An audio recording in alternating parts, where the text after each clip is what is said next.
Pada tahun 1967, tepatnya setelah Presiden Soekarno membacakan pidato pertanggungjawaban Presiden atau Nawaksara, ditolak oleh MPRS, para mahasiswa melakukan aksi demonstrasi di depan Fakultas Kedokteran, Universitas Indonesia, Jakarta. Mereka menuntut agar Soekarno segera diturunkan dari jabatannya sebagai Presiden, dan setelah itu mereka juga menuntut agar Soekarno diadili. 19 Mei 1998, menjadi hari penuh sejarah untuk Indonesia.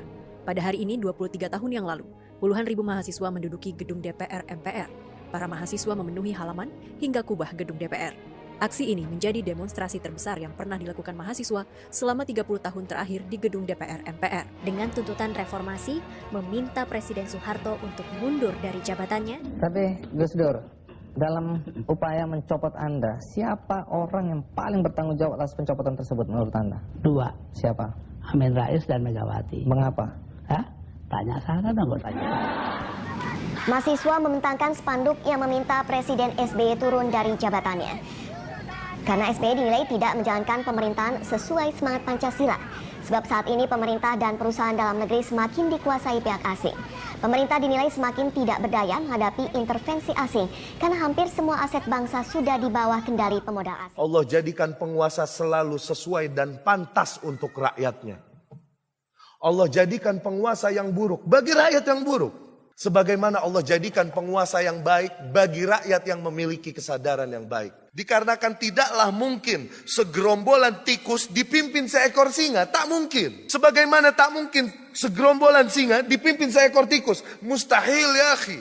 Allah jadikan pemimpin dan penguasa yang ada sebagai cerminan mental rakyatnya. Buruk rakyat tersebut maka hanya akan muncul pemimpin-pemimpin yang buruk pada mereka. Maka jangan salahkan pemimpinmu, salahkan dirimu. Ali bin Abi Thalib radhiyallahu anhu dikritisi, dia yang berada di akhir masa Khulafa ar-Rasyidin, dan muncul golongan-golongan baru yang tidak mengalami didikan Rasul sallallahu alaihi wasallam. Dia dikritisi, wahai imam, kenapa fitnah-fitnah pemberontakan banyak terjadi pada zamanmu?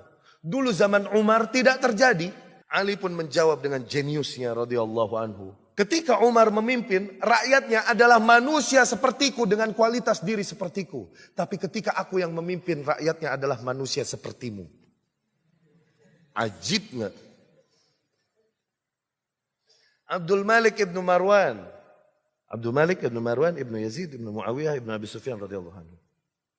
Salah seorang khulafa Bani Umayyah. Dikeluhkan oleh rakyatnya, rakyat yang hanya bisa mengeluh. Kami ingin kau adil, kami ingin kau bertakwa. Dia kumpulkan rakyatnya. Kemudian dia berkata kepada rakyatnya, aturiduna an nakuna lakum mithla Abi Bakar wa Umar. Apakah kalian mau kami jadi berlaku kepada kalian sebagaimana Abu Bakar dan Umar, yakni adil dan bertakwa sebagaimana Abu Bakar dan Umar? Kalian maunya demikian? Rakyat bilang, tentu kami ingin kau adil, kau bertakwa. Bisanya kan mengeluh doang rakyat mah. Kemudian dia berkata, Abdul Malik ibn Marwan rahimahullah berkata, fakunu lana mithla rijali Abi Bakar wa Umar. Maka jadilah kalian bagi kami sebagaimana rakyatnya Abu Bakar dan Umar, para sahabat. Tingkatkan kualitas diri kalian sehingga sama seperti para sahabat, sehingga pantaslah aku jadi pemimpin para sahabat. Itu baru adil.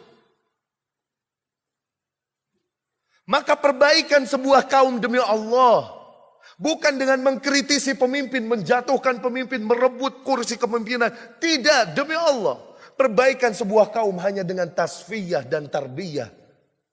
Dengan menyebarkan kesadaran. Kesadaran beragama. Kesadaran berakidah pada umat. Kesadaran beragama. Kesadaran bertauhid pada umat. Dengan menyebarkan ini. Apabila setiap kaum memiliki kesadaran akan kewajibannya masing-masing. Setiap keluarga memiliki kesadaran ini.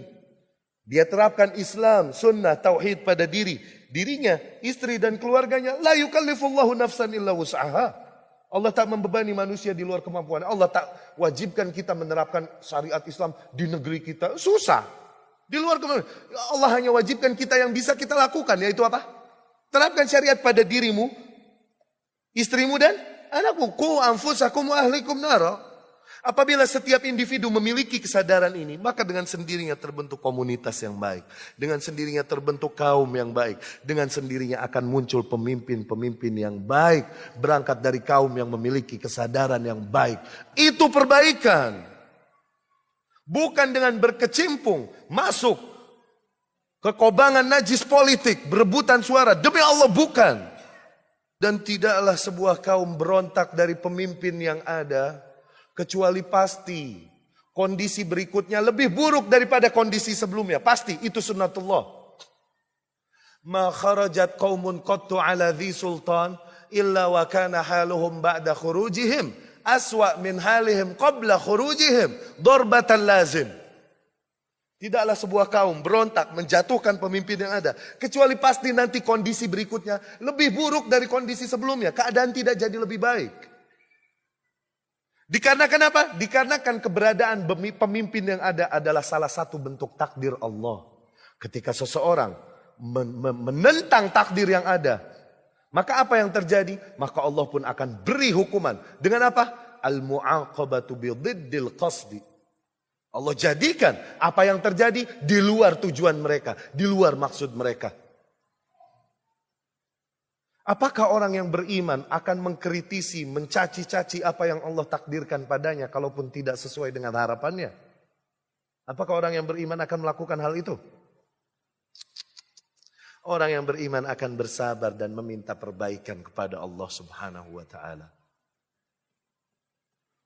Demikianlah mengapa Rasul terapkan hukum yang begitu keras kepada Khawarij. Kalaupun mereka Rasul akui memiliki ibadah yang luar biasa sehingga para sahabat minder membandingkan sahabat mereka dengan para Khawarij itu. Tapi tetap Rasul hukumi mereka adalah anjing-anjing neraka. Mereka adalah terlepas dari Islam sebagaimana terlepas anak panah dari busurnya. Mereka mati dalam kondisi jahiliyah. Kalaupun ibadahnya luar biasa. Kenapa demikian? Dikarenakan mereka belum terima takdir Allah dengan baik. Dengan keberadaan pemimpin yang ada dan mereka berontak darinya. Itu adalah salah satu bentuk penentangan dan berontak terhadap apa yang Allah takdirkan. Itu bentuk kekufuran. Sebesar apapun amalan seorang hamba, apabila keimanannya kepada takdir masih rusak, maka semua amal solehnya hangus di sisi Allah Subhanahu wa ta'ala. Semoga apa yang kami sampaikan dapat difahami. Semoga apa yang kami sampaikan dapat menumbuhkan cinta kita sama-sama kepada Nabi SAW. Ketahuilah bahwa mencintainya bukanlah dengan merayakan ulang tahunnya. Demi Allah.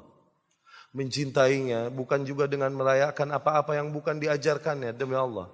Mencintainya adalah dengan mencari apa yang memang diajarkannya dan terapkan itu di dalam kehidupan kita sehari-hari. Itu bentuk cinta yang hakiki.